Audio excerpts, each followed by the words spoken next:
Doctor Ramsharan महतजीले भन्नुभएको छ कि मूर्खहरू अनपढ गँवारहरू विरोध गर्छन्, तिमी मुले पढेको गँवार हो। थरुवाट नेता लानुराम चौधरीज्यू, यहाँलाई नागरिक अनलाइन टिभीमा हार्दिक स्वागत छ। नमस्कार, धन्यवाद दाजु।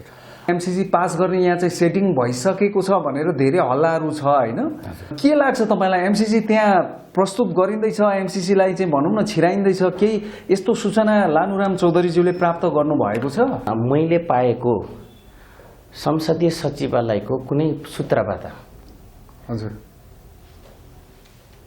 त्यो टेबलको लागि गइसकेको छ अनि बाहिर आन्दोलन हुन्छ भनेर तपाईको सूचीकृत नगरेको अथवा त्यो सार्वजनिक तालिकामा नदेखाएको, जो गर्नुपर्ने सार्वजनिक हुन्छ नि कि यो टेबल टक भोलिको बैठकमा यो गर्ने भनेर, त्यसमा नदेखाएको अवस्था छ एक। अर्को कुरो, विगत यही कुरालाई महाराजीले पनि टेबल टक गर्नुको लागि त्यसलाई बाइपास गर्नुभयो। अहिले अग्निजीले पनि खुलेआम भनिराख्नु भएको छ। त्यस कारणले गर्दा पनि यसलाई चाहिँ मिलाएर यता लीलामणि पोखरेलको, देव गुरुङको, नेकपा माओवादीको हेर्नुहुन्छ भने, नेकपा एमालेको हेर्नुहुन्छ भने र कांग्रेसको डाक्टर भण्डारीको हेर्नुहुन्छ भने विरोध जस्तो देखिने के। अनि यता राजेन्द्र कुमार लिङ्गदेनजी जित्नु भएको छ। यो टप्काले पनि एमसीसी को घुमौरो पाराले विरोधमा छ। हेर्नुहोस्, मात्र कमल थापा गाई बेचेर उनी चाहिँ एनजिओ ले कारणले गर्दाखेरि उहाँलाई चाहिँ कमल थापा चाहिँ एमसीसी पास गर्नुपर्छ भन्थे। अब लिङ्गदेनले जिते, उनी चाहिँ अलिक त्यो पक्षमा छैनन्, पक्षमा हुनुहुन्न उहाँ चाहिँ। त्यस कारणले गर्दाखेरि बडा अचम्मको त्यसैको अर्को क्याडरले विरोध गर्दैछ भने अर्को नेताले चाहिँ त्यसलाई पास गर्नुपर्छ भनेर मानवभट्टा खाइसकेको अवस्था छ। र यो रोडमा फेरि चाहे 100 जना निस्कुन्, चाहे 1000 निस्कुन्, चाहे 10,000 20,000 लाखौंमा निस्कुन् जनताहरू, त विरोधै हो। हेर्नुहोस् हजुर, हैन? अर्को कुरो, नेताहरूको कालगति त त्यहीमा त सुरु पनि हुन्छ, नयाँ शक्तिको उदयमान पनि भोलिको एमसीसी पछि हुन्छ र कतिपय कुरा मन्थर पनि हुन्छ। भोलिको देखि यहाँले को राष्ट्रवादी, को अराष्ट्रियवादी, को अराष्ट्रिय तत्त्व, को राष्ट्रिय तत्त्व, को जातीयवादी, को प्रजातन्त्रवादी, को लोकतन्त्रवादी, को गणतन्त्रवादी भन्नेहरू भोलिको टेबल टक यदि भइदियो भने एमसीसी यहाँले खुलेआम देख्नुहुन्छ कि हामीले कस्ता मान्छेलाई जिताएका रहेछौँ, आजको दिनसम्म हामी कस्ता व्यक्तिले राज्य सुम्पेका रहेछौँ, नेता बनाएको रहेछौँ, या त बनाउनेहरू लज्जित र नलायक हुन् या त तिनले भोट गर्ने लज्जित र नलायक हुन्, त्यो समाजको लागि किरा र अपराधी हुन्। निकै नै आर्थिक रूपले चुकेनन् भने भनिसकेछन्, मुद्दा लाएर यिनलाई जुन केसमा भने फसाइदिने भनेका छन्। हेर्नुहोस्, त्यो भनेको अर्को द्वन्द्वतिर लम्ब्याउनु हो।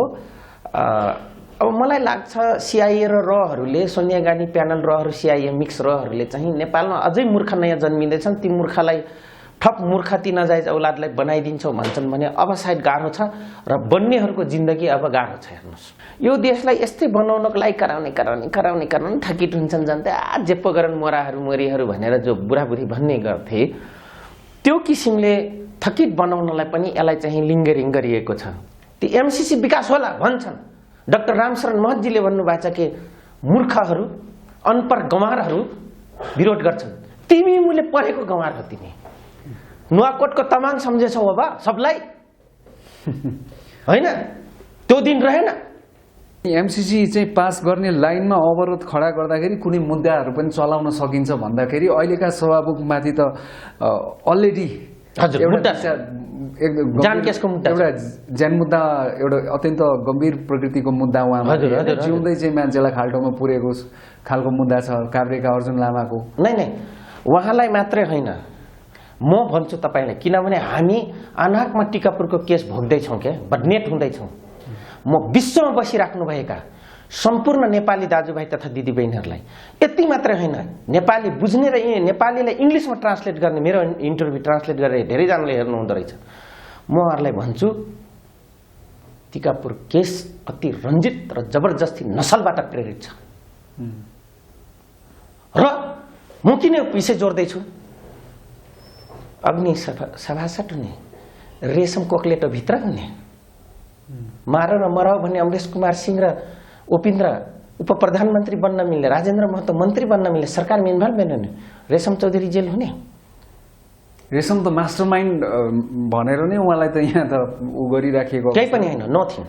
त्यो गलत हो, त्यो गलत हो। 19,000 को बीचमा मान्छे चिन्ने अवस्था थिएन, छानी छानी हानिएको छ। मास्टर प्लान मान्छे घुसे कि घुसेन नि, यो मान्नुहोस्। एक अर्को कुरो, म तपाईँलाई किन यो प्रसङ्ग जोडेँ त भन्दाखेरि घरिघरि जोडिराख्छ लाग्नु चौधरीले भन्छन्। किन जोडे भने तिमीले भगवान मानेको देउता, त्यो देउतामा पनि देउता माने ढुङ्गा पनि ढुङ्गाको एउटा केही क्वालिटी हुन्छ र मन्दिरमा सजाइन्छ। तपाईँहरूले भोट गरेका नेताहरू त्यो पुज्ने लायक ढुङ्गा पनि छैन। यदि ढुङ्गै हुन् भने यिनीहरू त्यो लायक पनि छैनन्, मैले भन्न खोजेँ के। अनि अर्को कुरो, अग्निमाथि यत्रो प्रकृति गम्भीरको मुद्दा छ भने जाउँ, झापा काण्डदेखि छिन्ताङ अथराई काण्डदेखि लिएर रौतहट चन्द्रौटा मधेस आन्दोलन, थरहट आन्दोलन, टिकापुर केस सबै जनयुद्ध लिएर को जेलभित्र जाँदो रहेछ होइन? हजुर। अनि फुली लाएर बलात्कार गर्ने र गोली ठोक्नेहरू चाहिँ कुन ड्याङका मुला हुन्? अग्निभन्दा खतरनाक हुन्। फुली लाएर सरकारमा बसेर यिनीहरू त पिचास हुन्।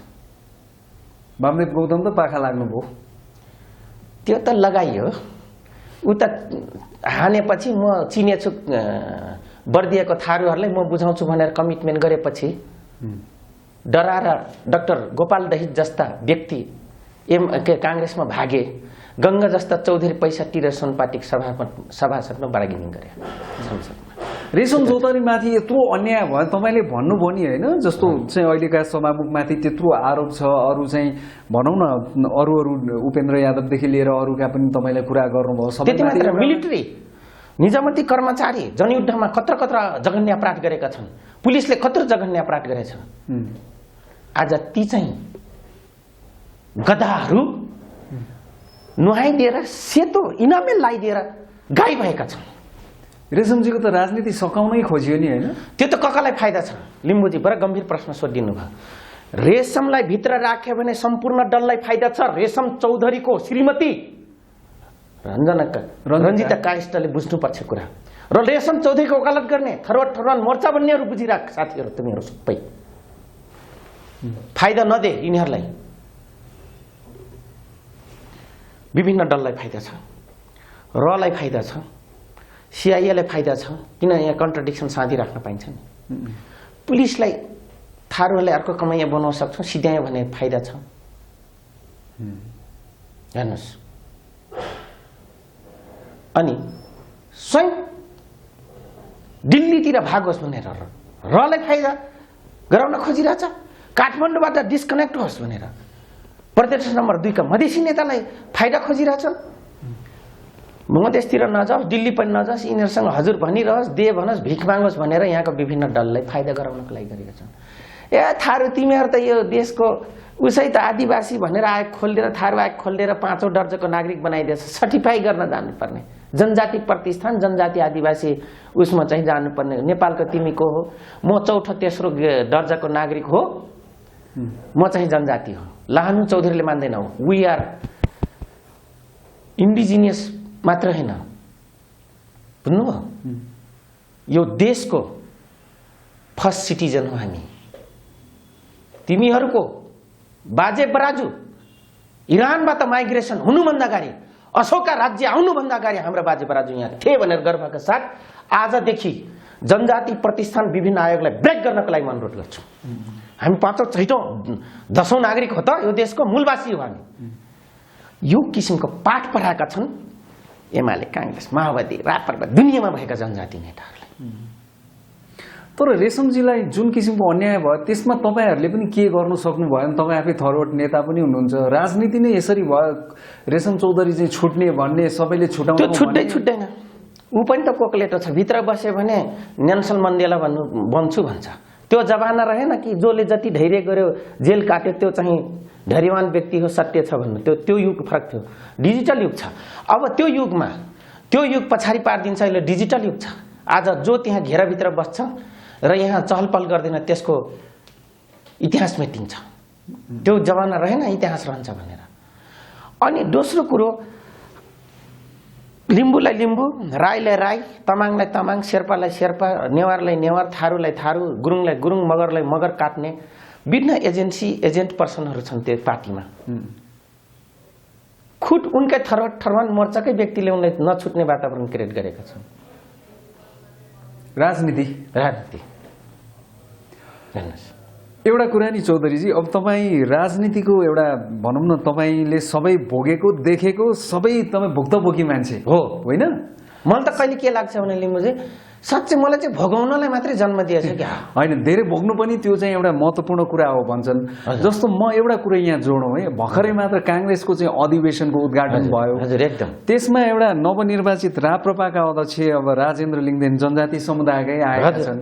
अब उहाँ चाहिँ राज संस्थावादी, उहाँले त्यहाँ उठेर त्यो मञ्चबाट के भन्नुभयो कि नेता त गाउँमा जाँदा त चोर आयो, कुन चोर आयो भन्छन् भन्ने तरङ्ग भए सबैले विरोध गरे, एकमुष्ट विरोध गरे।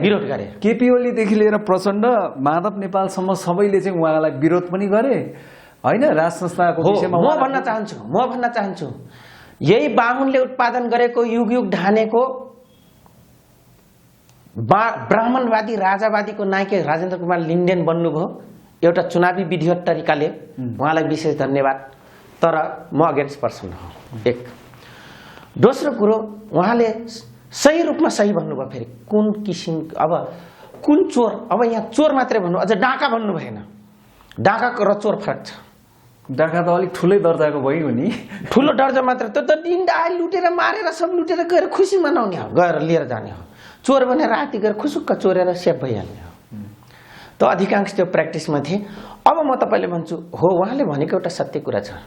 प्रजातन्त्र र समाजवादको नाममा नेपाली काङ्ग्रेसका चोर, जनवाद र समाजवाद भन्ने एमाले र माओवादी दुईटै चोर, खुद रापर्वा राजा ल्याइदिन्छु भने 22 दिनमा ल्याउँछु भन्ने रापर्वाको अर्को जातीयवादी नसलवादी चोर। हेर्नुहोस्, अर्को मधेस मुक्ति छैन भनेर घटना घटाएर मधेस माग्ने अर्को चोर, त्यसैमा गइहाल्ने बाबुराम भट्टराई जस्ता चोर, प्रचण्ड जस्ता चोर। देख्नु भने कति रङ्गित भयो उनीहरू। भन्न त उनले सही नै भनेका हुन्, तर उहाँले फेरि बिर्सिनु भयो यही बाहुनले यहीले पक्ष पोषण गरेको, त्यसको वकालत गर्ने एउटा म जनजाति, त्यसैको एउटा म पनि अछुटो छैन। राजेन्द्र कुमार लिङ्गदेन पनि चोर भन्लान् सबै बाहुन मिलेर भनेर उहाँले इन द फ्याक्ट जे भन्नुभयो सही छ। फेरि तर उहाँलाई पनि तब पनि चोर होस् भन्न्छन्, हेरिराख्नु होला। समय आउँछ, त्यो दिन पनि आउँछ, बनाइदिन्छन् यिनले, बनाइदिएकै हुन्। हेर्नुहोस् है। एक अर्को कुरो, केपी ओली टुक्के नेताले के भन्नुभयो, भर्खरको बात छ हो, दौडिन जान्दैन, अलि बढी दौड्न खोज्छ भन्नुभयो। कस्तो डिप्लोमेटिकली सेटर हान्नुभयो, विरोध जनाउनुभयो। प्रचण्डले अझै त्यो केटाकेटीले फका जस्तै, हामी सबै चोर हो त, नेता चोर हुन् त, टाली पिटे गटट्टा हो भने होइन भन्छन्। हेर्नु, तिनको नातिले फका जस्तो भने प्रचण्डले अझै गुरु त्यो तल्लो लेभलकै देखेछन् सबै जनतालाई। हेर्नुहोस् है, माधव कुमार नेपाल भए पार्टी खोलेर आऊ, अनि तिमी यात्रा गर्न त्यो खोले तर एकीकृत समाजवादी।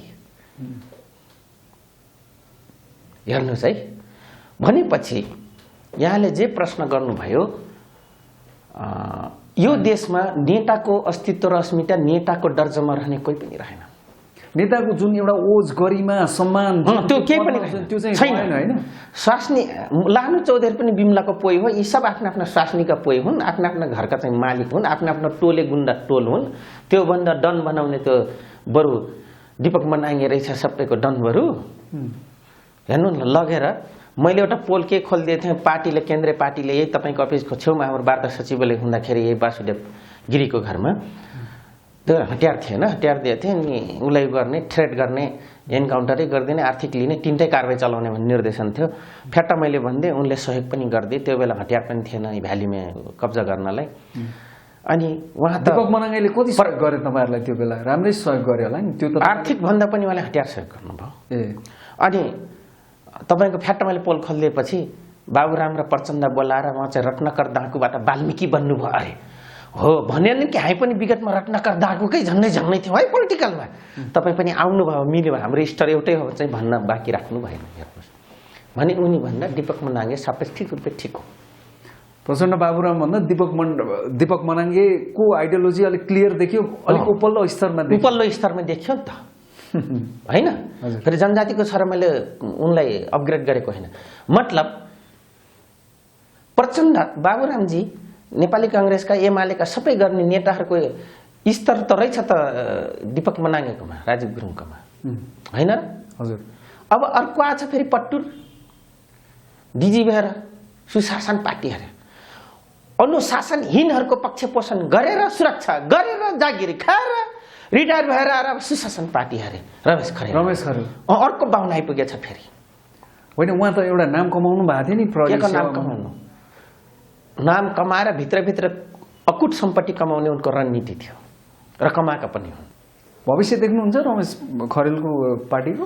होइन, यसो भन्नुहुन्न फेरि राजनीतिकमा एउटै सिट लिएको गजेन्द्रनाथ सिंह ढोटी लाउनेको त अझैसम्म चेला चापट बाँकी छन्। अनिल कुमार झा जस्तो, राजेन्द्र महतो त होइन भने उनलाई अब त्यो भन्नु हुँदैन फ्याट्ट, किन माओवादी जनयुद्ध सुरु हुँदा पनि लिम्बुजी धेरै थिएनन् नि, धेरै मान्छे सुरु गरेकै होइनन् भने त्यो त हो नि। हो, त्यो त बिस्तारै वस्तुस्थितिले यस्तो बनाइदिन्छ कि त्यो मान्छेलाई अटोमेटिक त्यो माथि आइपुग्छ। तपाईँले नि भर्खरै मात्र जस्तो नेकपा एमालेको 10औं महाधिवेशन पछाडि केन्द्रीय समितिको बैठक पनि बस्यो। हजुर। अब धेरैजना नेतालाई ओलीजीले जसलाई चाहनुभयो त्यसलाई नै चाहिँ ल्याउन सक्नुहुन्छ भन्ने कुरा त एमालेमा परिराखेको थियो। हजुर।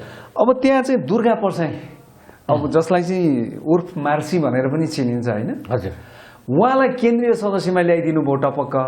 भर्खरै मात्र पार्टी प्रवेश पनि गराउनु भएको केही। हजुर, आजै मैले खुब भाइरल भएको देखेको छु उहाँको न्युजहरू। अब उहाँ एकाएक चाहिँ केन्द्रीय सदस्य, कोमल ओलीहरू केन्द्रीय सदस्य, 17 वर्ष जेल बसेका नरेश खरेलहरूको अत्तोपत्तो छैन। के रहेछ यो राजनीति? तपाईँ आफै पनि भुक्तभोगी हो। एउटा म पटक पटक भन्ने गर्छु, मैले इन्डियन फिलोसफी एउटा पढेको थिएँ, त्यो किताब नेपालमा नपाइने रहेछ, मैले हिन्दीमा पढेको छु, युपीबाट मैले लिएर आएको थिएँ हाम्रो काकाले। त्यसमा मैले लास्टमा जिस्टमा के देखेँ, रन्डी और राजनीति का एक ही रास्ता होता है। जरियाको औषधि, बेसिएको औषधि, पतित नलायक फिजिकली हिजराको औषधि हुन्छ। फिजिकलमा पुरुषार्थ देखिने तर मानसिक र शारीरिक रूपले प्रवृत्तिले हिजराको फेरि औषधि हुँदैन। त यहाँको पोलिटिक्समा यही छ। के त्यो 17 वर्ष कैद काटेर के गरेका एमसी कमरेड मोहन चन्द्र अधिकारीको इतिहास खै? आज मार्सी ढान होला केन्द्रीय सदस्य पनि छ। अहिले मन्त्री हुनुहुन्छ, बेसरी कराउनुहुन्छ नि, रामकुमारी झाँक्रीसँग के आशा गर्नुहुन्छ? विश्व प्रकाश र गगनसँग के आशा गर्नुहुन्छ? बाजे बराजु त्यस्तै छ त, विश्व प्रकाश र गगन कौन छ, कहाँ हुन्? दलाल र तपाईँको एजेन्ट चलाएका कम्युनिस्टहरू नेपालमा जहिले पनि छन्। जन्मकालदेखि त तपाईँको रामकुमारी झाँक्री योगेशजीसँग के आशा गर्नुहुन्छ तपाईँ नयाँ पुस्तामा पनि? होइन, त्यसरी हेर्दा त फेरि अब उही यथास्थिति नै देखिएला, तर काहीँ न काहीँ आएर परिवर्तनको झिल्को त देखिन्छ होला भन्ने कुरो हो नि त। खै गर्ला नि त भनेर आजको दिनसम्म कहिले भिराए नेपाली जनतालाई प्रजातन्त्रको नाउँमा, कहिले गणतन्त्रको नाउँमा, कहिले जनयुद्धको नाउँमा, खै त केही देखिएन। अब अहिलेको अवस्था कस्तो भयो भनेदेखि राप्रपा हुन त अहिले राष्ट्रिय पार्टी त होइन, एउटा सानो पार्टी हो। त्यो पार्टीका एकमात्र सङ्घीय सांसद पनि हुनुहुन्छ र अब अहिले सभापति पनि हुनुभयो, फेरि जनजातिको छोरो। उहाँ भन्नुहुन्छ राज संस्था चाहियो, अनि प्रत्यक्ष निर्वाचित कार्यकारी गरौँ, अनि मात्रै चाहिँ यो सिस्टम सुध्रिन्छ, नेताहरूलाई चोर भन्ने दिन हराउँछ भन्नुहुन्छ।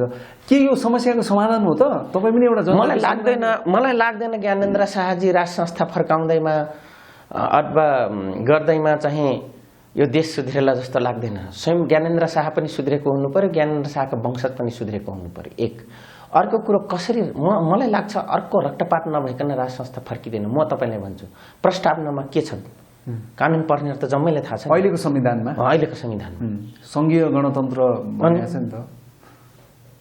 तपाईँको मुख कस्तो छ त्यही अनुसारको फिजिकल र त्यसको इन्डिङ पोइन्ट, उसको खुट्टा सुट्टा प्वाख पखेटा सबै निर्धारण हुन्छ। यो सामान्य सिद्धान्त हो जिल्लोजीको। हजुर। अनि यति सजिलो भनेपछि अर्को रक्तपात अर्थात् अर्को चाहिँ 62-63 को आन्दोलन जस्तो नभइकन यहाँ राज म संस्था देख्दिनँ वाला छैन। म फेरि रक्तपात चाहने मान्छे होइन, तर मैले भन्न खोजे आज जुनै कुनै पनि सट्टाहरू रक्तपात रक्त रञ्जित छन्, कसै न कसैको निरीह कोख रिटिएको छ अनि सट्टा आएको छ, त फेरि कसले उपयोग गरेछ? त्यही अस्तिलका टोले गुण्डाहरू, चोर डाँका कहलाउनेहरू जो समाजमा गोप्य रूपमा आदर्शको पात्र भइरहेका हुन्छन्, तिनले शासन चलायो। अब जस्तो जुन राज संस्थाको अहिले एक किसिमको बहस पनि हो, राप्रपामा परिवर्तन पछाडि एक अर्को कुरो म यहाँलाई भन्छु, यहाँले भनिहाल्नु भयो, ज्ञानेन्द्र शाहको कमाई दैनिकी 10 करोड भन्दा माथि छ। उनको व्यापार बिजनेसले विदेशदेखि देशमा त नेपालमा त कम छ, उनको सबै बाहिर छ। अब म तपाईँलाई भन्छु, उनी करोडौं करोड दिनमा कर्मचारी पालेर जनतालाई दिएर नमस्कार गरेको नभए जसलाई पनि चाँदी दिइहाल्ने, हिरा दिइहाल्ने उनको बानी छैन।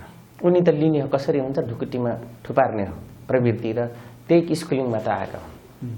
हेर्नुहोस् है, हजुर, उनी राजा बन्यो भने त सक्नु हुनुपर्छ। उहाँ त्यो गर्नु होला मलाई जस्तो लाग्दैन। एक अर्को कुरा म तपाईँलाई भन्छु, उहाँले त दाइको सम्पत्ति एकीकृत गर्नको लागि र आफ्नो कब्जामा ल्याउनलाई पो कु गरेको त। हसुरिसकेपछि उहाँ छोडेको, त्यसको साथीको बिराल त कमल थाहा छ। सङ्कटकाल भनौँ, शाही शासन लागू गरेको राजाको दाइ भनौँ न, राजा वीरेन्द्रको चाहिँ उनको रहेको परिवारको जे जति जे जथा थियो उनले आफ्नोमा गर्नलाई सर्टेन टाइमको लागि कु गरेका हुन्। हेर्नुहोस्, कुन नेपालीले बुझेछ यो कुरा? मेरो नेत्रले, मेरो आत्मा, अन्तरात्माले यही भन्छ कि उनी अब कु गर्दैनन्। त्यो सम्पत्तिलाई म्यानेजमेन्ट गर्नको लागि, व्यवस्थापन गर्नको लागि, ल्याउनको लागि मात्रै उहाँ कु गर्नुभयो कि भन्ने मेरो अन्तरात्माले। तर यो राप्रपाको अधिवेशनमा जुन किसिमको भन्यो नि, निर्बल निवासले खेल्यो भनेर चाहिँ त्यता यस्तो कमल थापाको कुरा आयो, जुन किसिमको उहाँले पीडाबोध गर्नुभयो। के को पीडा? यो त नसलवादी चरित्र, क्षेत्रीयवादी चरित्र, काजीवादी चरित्र देखाएको हुन् नि। 20औं वर्षसम्म यिनले जित्दाखेरि कोही कसैले विरोध गर्यो? बाहुनसँग कस्तो गोप्य रूपमा भोट माग्नु? एउटा गाईले र एउटा भाइले ल गर्लाममै बेचिदिनु भयो 24वटा। 6वटा सांसद 2064 सालमा, 24वटा सांसद तपाईँको सनपाटिक भित्र्याउनु भयो 2069 सालमा। 74 साल आउन्जेलसम्म सब बेचिदिनु भयो, सब गाई बाख्रा भेडाको मूल्यमा। अनि अहिले चाहिँ पिराबोट हुँदो रहेछ। यहाँ कोही पनि नैतिकता भन्दा तल्लो स्तरका छन्। बरु काले कामी र सार्कीको त्यो के अरे चौबाटोको दमाईको बरु जरियाको स्तर होला, यिनको स्तर छैन। नैतिक कुनै पनि छैन यिनीहरू। नैतिकता भने त्यो कलेजोको एउटा टुक्राभित्र छैन यिनीहरूमा। लानु चौधरी भुक्तभोगी हो, हिम्मत छ भने आइज। 1000वटा क्यामेरा सेट गरेर मेरो अगाडि, पछि त्यहाँ भन्यो भने भाग्नु नपरोस्। अब कमल थापाको जुन राप्रपाबाट बहिर्गमन भइसकेपछि उहाँ र केपी ओलीको एक किसिमको दोस्ती देखिँदै थियो, त्यसमा पनि चाहिँ समस्या आउला नि त। यसो हो, राजनीतिकमा एउटा जबरजस्त सिद्धान्त छ, राजनीतिकमा पर्मानेन्ट शत्रु पनि हुँदैन, पर्मानेन्ट मित्र पनि हुँदैन। लिम्बुजी नेपालको राजनीतिक भनेको पिपलपाते हो। पिपलपाते राजनीति, पिपलपाते राजनीतिक हो। यहाँको परिस्थिति पिपलपाते छ। हाँगा हैनन्, सब झिक्रिक्क पलाउने, झिक्रिक्क हुँदै हल्लेर झरिहाल्ने सबैको राजनीतिक हो। अब चाहिँ जस्तो बिचमा धेरै कुराहरू आयो, हुन त गणतन्त्र आएको धेरै समय पनि भयो। अब यो व्यवस्था संस्थागत हुँदैछ कि फेरि कुनै सङ्कटमा हामी फस्दैछौँ, के लाग्छ तपाईँलाई? यो व्यवस्था संस्थागत हुनुपर्ने। यहाँले क्या अहम प्रश्न उठाइदिनु भयो, क्या मिठो प्रश्न गर्नुभयो। यो सिस्टमलाई बदलिँदै सुधार गर्दै यसलाई संस्थागत गरिनुपर्ने। तर यिनैले बलात्कार गरेर, यिनैले तुषारापात गरेर यसलाई सिद्ध्याउँदैछन्। गणतन्त्र यही गणतन्त्रवादी नेताकै कारण सिद्धिँदैछ। पञ्चायतकै चाहिँ नलायक, लोभी, पापी, चुट्ठा कार्यकर्ताले गर्दा पनि हो। अदूरदृष्टि, बढी चल्खाइ गरेर राजनीतिक आदर्शभन्दा पनि त्यो तल्लो स्तरको प्रवृत्ति भएका नेता कारणले पनि जाँदैछ।